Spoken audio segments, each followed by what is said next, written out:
Bonjour tout le monde, j'espère que vous allez bien, que vous avez passé un très bon week-end. On va faire un petit update au niveau des marchés US. Donc, je vais commencer comme d'habitude au niveau du S&P 500. Donc, je suis sur l'indice SPX. Donc, actuellement, d'un point de vue technique, nous avons l'espèce de grande tendance ici. J'appelle ça la macro trend, puisque c'est la grande ligne de tendance qui a été respectée tout au long de 2022. Donc là, on a comme une petite zone un peu de consolidation qui est en train de se passer ici. On n'a pas encore réussi à faire un nouveau plus bas. On a toujours des plus hauts, toujours plus bas, mais pour l'instant, on n'a pas fait encore un nouveau plus bas. Donc, d'un point de vue technique, maintenant, il y a des probabilités d'avoir ce qu'on appelle un petit peu la pen trade, c'est-à-dire une trade vraiment à contresens de ce que le consensus dit. Donc, c'est vrai qu'au niveau du consensus, nous avons un consensus sur une récession, par exemple. Donc, on peut avoir ce qu'on appelle une pen trade, c'est-à-dire une trade à contresens temporairement. Donc, si on casse justement cette trend ici, on pourrait aller donc chercher dans cette zone ici. Et le S&P 500 pourrait varier pendant une période de temps dans ces zones-là. Alors ça, c'est actuellement, ça maintient comme vous pouvez le constater, toujours dans cette grande zone ici, puisque les liquidités de la Fed, en général, se maintiennent aussi à l'intérieur d'un range pendant une certaine période de temps. Donc là, on peut le noter depuis le mois de mai. On varie au niveau de la liquidité et les marchés dépendent beaucoup de la liquidité. Donc, on maintient à l'intérieur de ce gros range ici. Et donc, là, on peut voir justement que le pop ici, par rapport au bas du range, ça a été un pump assez important, ce qui a aidé beaucoup les actifs qui sont aussi dépendants pas mal des liquidités comme dans l'univers, par exemple, crypto.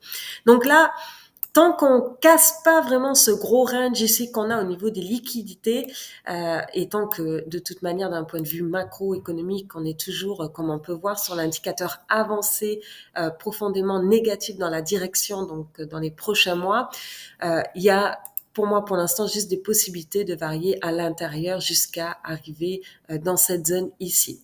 Donc ça, parce que tant qu'il n'y a pas plus de liquidités sur les marchés, comme on peut constater, et ça, c'est les grosses liquidités de la Fed, ça va être plus difficile de faire monter un peu plus les indices au niveau US. Alors c'est vrai que, comme je disais, au niveau des marchés européens, ça a été pas mal favorisé aussi avec la baisse du dollar. Ça a pas mal aidé au niveau des liquidités.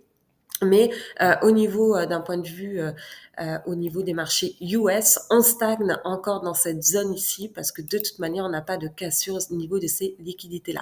Donc cet indicateur devrait, quand on fait la formule, le tout devrait être mis à jour tous les mercredis.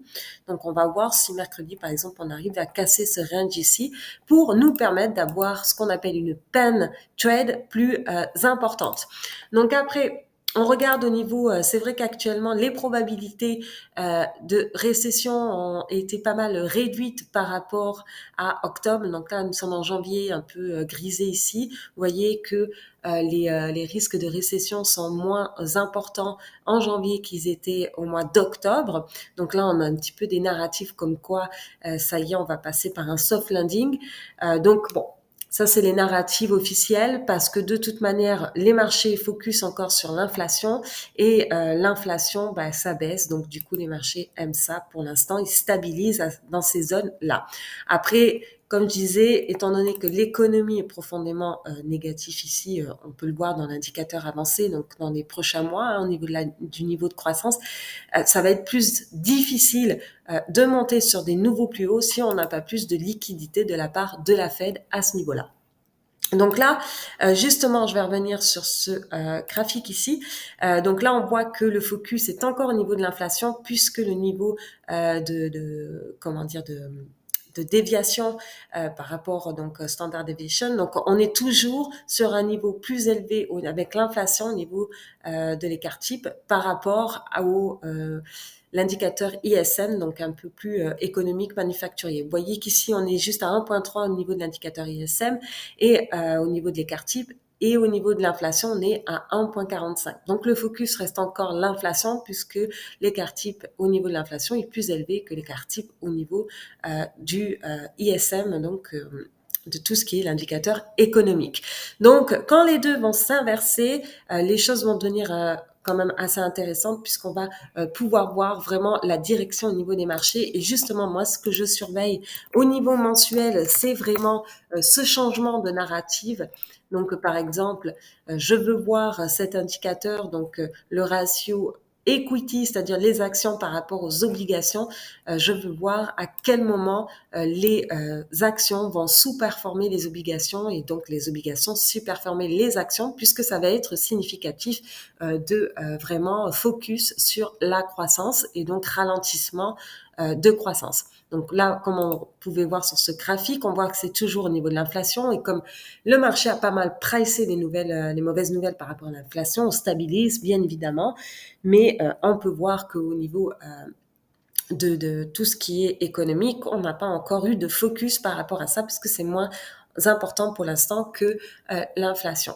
Et justement, quand ce ratio-là va s'échanger, on va avoir un focus plus important sur le niveau de croissance et donc ça va être très intéressant. Parce que justement, s'il n'y a pas assez de liquidité ici aussi pour supporter un niveau de croissance faible, les marchés auront plus de mal justement à remonter sur les ATH en attendant qu'on ait quelque chose de plus un stimulus, un stimuli, comme des injections ou comme par exemple quelque chose de plus accommodant au niveau fiscal ou vraiment plus de croissance, c'est-à-dire une croissance au moins aux alentours de la moyenne ou au-dessus de la moyenne. Donc là, ça, c'est à surveiller. Liquidité, c'est un aspect très important. Donc, si on casse pas ce gros range au niveau des liquidités, ben, ça va être plus difficile pour les marchés, en tout cas US, de remonter sur des ATH.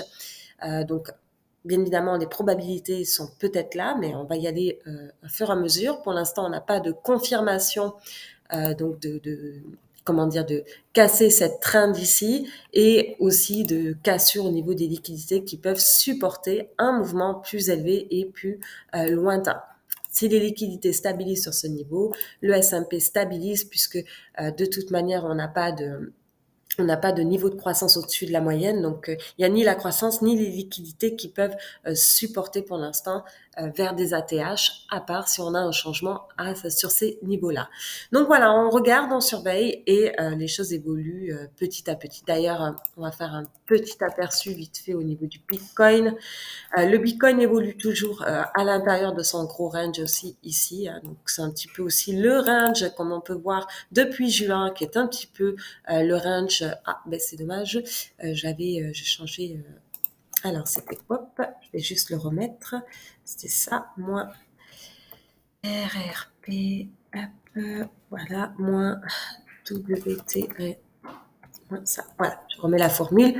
Voilà, je vais mettre le Bitcoin ici, BTC USD.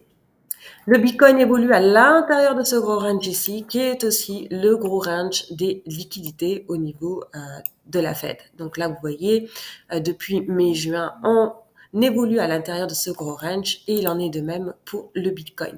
Alors, si on veut vraiment que le Bitcoin retourne au moins déjà sur des niveaux de 30, voire 40 000, il faudrait aussi qu'on ait plus de liquidités injectées dans le système financier, quelque chose qui supporte beaucoup plus le mouvement.